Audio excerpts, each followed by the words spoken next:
What is scope in manufacturing and developing for civil engineers? Manufacturing में और developing में civil engineer के लिए क्या स्कोप है, इस बारे में आज बातचीत करेंगे।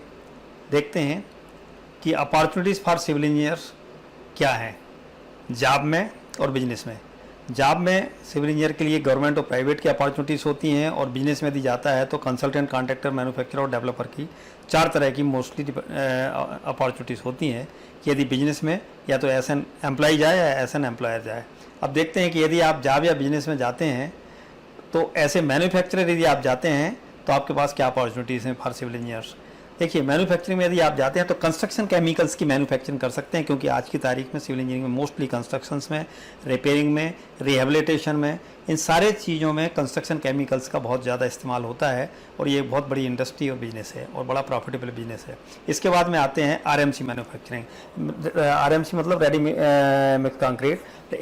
यदि आप एक कंक्रीट प्लांट लगा देते हैं और कुछ ट्रांजिट मिक्सचर्स किराए पे और पंप्स को किराए पे ले लेते हैं या खुद के भी खरीद लेते हैं, तो इसके बाद में आप जो है ना कंक्रीट सेलिंग का काम कर सकते हैं। यदि इस तरह से नहीं करना चाहते हैं तो एज एन एम्प्लॉय भी किसी भी बैचिंग प्लांट पे काम कर सकते हैं एज एन क्वालिटी इंजीनियर।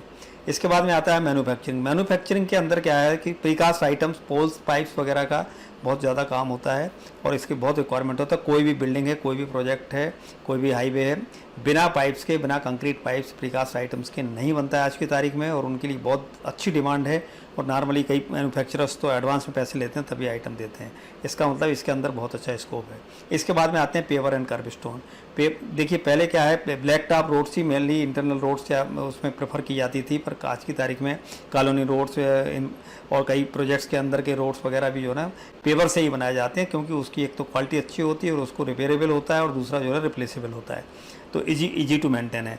तो इसलिए पेवर्स और कर्ब स्टोन का भी, प्रीकास्ट का भी बहुत बड़ा काम है। इसके बाद में आते हैं precast panels and boundary wall manufacturing. बड़े बड़े प्रोजेक्ट्स में क्या होता है, या कोई भी उसके लिए बाउंड्री वाल्स के लिए जो है ना, कोई भी नीचे से एक्सकेवेशन करके पिलर उठा के वो पसंद नहीं करता है कि प्रीकास्ट रेडीमेड बाउंड्री वाल्स आती हैं, जिनको क्रेन की मदद से उसको इरेक्शन करके और फटाफट लगा के जो है ना ख़त्म किया जाता है।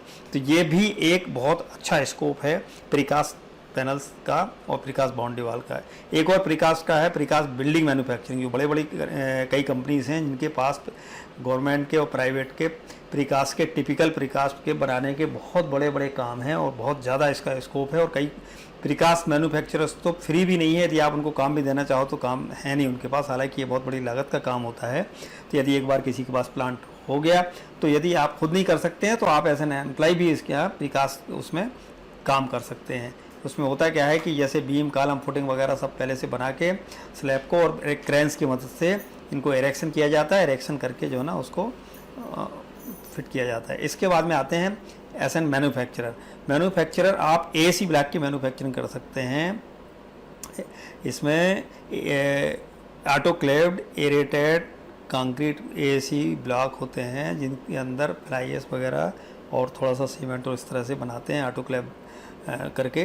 तो इसका भी एक बहुत अच्छा बिजनेस है, क्योंकि ऑटोक्लेव एसी ब्लॉक्स ने और फ्लाईएस ब्रिक्स ने, इन दोनों ने मोस्टली रेड ब्रिक्स को रिप्लेस ही कर दिया है। एक तो जो ना इसकी अवेलेबिलिटी है और दूसरा रेड ब्रिक्स की नॉन अवेलेबिलिटी है, और ड्यू टू पॉल्यूशन और एनजीटी के आर्डर्स की वजह से भट्टे वगैरह भी बंद हो गए हैं, इसलिए जो ना आज की तारीख में यही ऑप्शन मोस्टली बचे हुए हैं। इसके बाद में आता है मैन्युफैक्चरिंग में fire doors and wooden doors की मैन्युफैक्चरिंग। क्या होता है कि कोई भी बड़ी बिल्डिंग है उसके अंदर फायर डोर्स मैंडेटरी लगाना होता है। इसी तरह से कोई भी बिल्डिंग बिना दरवाज़ों के, वुडन डोर के पूरी नहीं होती है। तो वुडन डोर और फायर डोर के किस फैक्ट्रीज में भी ऐसे जॉब भी किया जा सकता है, या फिर यदि आपके पास उसके रिसोर्सेस हैं तो आप उसको भी सोच सकते हैं। ये बहुत बड़ा बिजनेस है। इसके बाद में होता है साइन बोर्ड। इसमें बहुत ज़्यादा रिसोर्स है, उसमें मैन पावर नहीं लगती है, बस आपके पास टेक्निक और वो सब एक बार आ जाती है। तो साइन बोर्ड्स की भी बहुत बड़ी इंडस्ट्री है जो साइन बोर्ड का ही काम करते हैं।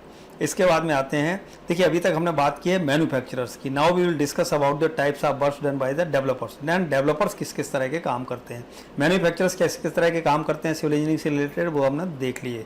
अब देखते हैं डेवलपर्स के काम। डेवलपर्स के लिए यदि आप जाते हैं जॉब या बिजनेस के लिए ऐसे डेवलपर, तो आप देखिए आपको जो है ना सबसे पहले डेवलप कर सकते हैं आप प्लाटेड कॉलोनी। यदि आपके पास कोई खुद अकेले या कुछ लोगों के साथ मिलके या आपके पास रिसोर्सेस हैं तो खुद का अकेले का एक कोई प्लाट लेके उसमें जो ना प्लाट्स काट के उन्हें कॉलोनी डेवलप कर सकते हैं, उसके बिजली पानी वगैरह की जो ना अरेंजमेंट करके उसको अच्छे रेट पे बेच सकते हैं। इसके बाद में आता है आपका फ्लैट कंस्ट्रक्शन। फ्लैट कंस्ट्रक्शन करके भी जो है ना आप बेच सकते हैं। जैसे आप जानते हैं कई डेवलपर्स और कई कंपनीज होती हैं, यदि आप खुद नहीं कर सकते हैं तो आप ऐसे इंजीनियर जॉब भी कर सकते हैं।